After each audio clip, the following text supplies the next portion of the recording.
করলেন, করার পরে এইভাবে করে উনি প্রথম আসমান, দ্বিতীয় আসমান, তৃতীয় আসমান, হ্যাঁ, চতুর্থ আসমানে যাওয়ার পরে ওখানে ইদ্রিস আলাইহিস সালামের সাথে দেখা হলো। কার সাথে?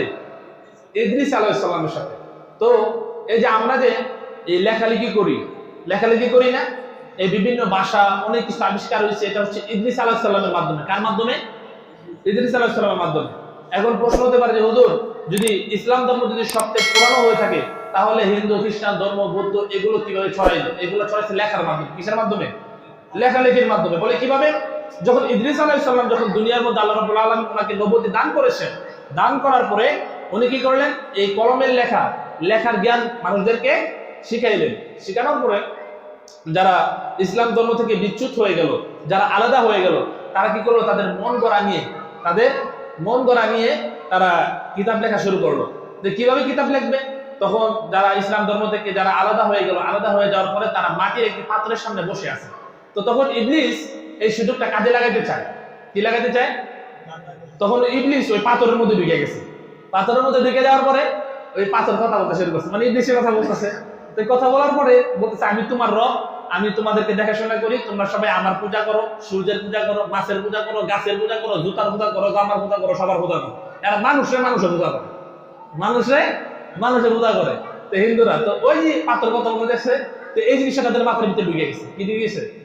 ঢুকে যাওয়ার পরে তারা বই লিখতে শুরু করলো এই ধর্মের উপর, এই হিন্দু ধর্মের উপরে কি বই লিখতে শুরু করলো। তো এইভাবে করে লেখালেখির মাধ্যমে ছড়াইছে। কিন্তু পুরো একবারে আদিম কাল থেকে শুরু করে এই পর্যন্ত মুসলিম ধর্ম সবচেয়ে পুরানো ধর্ম, এবং এটা আধুনিক ধর্ম। এটা কি ধর্ম?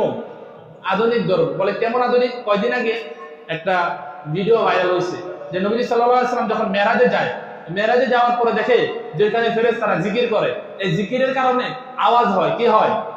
আওয়াজ হয়। বায়ুমণ্ডলের উপরে এক ধরনের আওয়াজ হয়, মনে হয় কিছু বর্ষে পড়ে যাচ্ছে, এরকম একটা আওয়াজ, বিকট একটা আওয়াজ। তো নবী সাল্লাল্লাহু আলাইহি ওয়াসাল্লাম এটা এই বলে যান তার উম্মতদেরকে, সাহাবীদেরকে বলে যাওয়ার পরে এই কিছুদিন আগে নাসা একটা আবিষ্কারের মধ্যে পেয়েছে যে বায়ুমণ্ডলের উপরে সত্যি আওয়াজ হয়। সত্যি কি হয়? আওয়াজ হয়। দেখেন, আল্লাহু আকবার, বায়ুমণ্ডলের উপরে কি হয়? আওয়াজ হয়। তা আমার নবী সাল্লাল্লাহু আলাইহি ওয়াসাল্লাম আবারও এরকম অনেকগুলো ভবিষ্যৎবাণী করে গেছেন, যেগুলো বর্তমানে নাসা বলে এবং বড় বড় বিজ্ঞানী যারা আছে তারা প্রমাণ করতেছে। তারা কি করতেছে? প্রমাণ করতেছে। এই থিওরিটা আপনি গীতার মধ্যে পাবেন না, বাইবেলের মধ্যে পাবেন না, একমাত্র কোরআন ও হাদিসের মধ্যে পাবেন। এবং আমার নবী সাল্লাল্লাহু আলাইহি ওয়াসাল্লাম বলেছেন যে চাঁদকে আমি নিজের হাতে 2 টুকরা করেছি, চাঁদের মাঝখানে একটা দাগ আছে। কি আছে? দাগ আছে। তারপরে ওই যে বিজ্ঞানীরা যখন সর্বপ্রথম 2 জন বিজ্ঞানীকে বলে একটা কুকুর, নীল এবং আমস্ট্রং, এই 2 জন যখন চাঁদের মধ্যে যায়, তারা দেখে সত্যি দাগ আছে। কি আছে? দাগ আছে। আমার নবী 1400-1500 বছর আগে বলে দিছে, তারা এই যুগের সময় বাস্তবায়ন করতেছে। বলে সুবহানাল্লাহ।